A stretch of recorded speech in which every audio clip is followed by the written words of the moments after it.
CMD news. నా పేరు కామాక్షి. ముందుగా నేటి వార్తా విశేషాలు.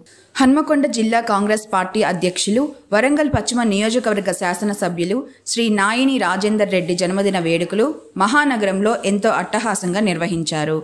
రక్తదాన శిబిరాలు ఏర్పాటు చేశారు. ఇందులో భాగంగా ఎమ్మెల్యే పలు కార్యక్రమాలలో పాల్గొన్నారు.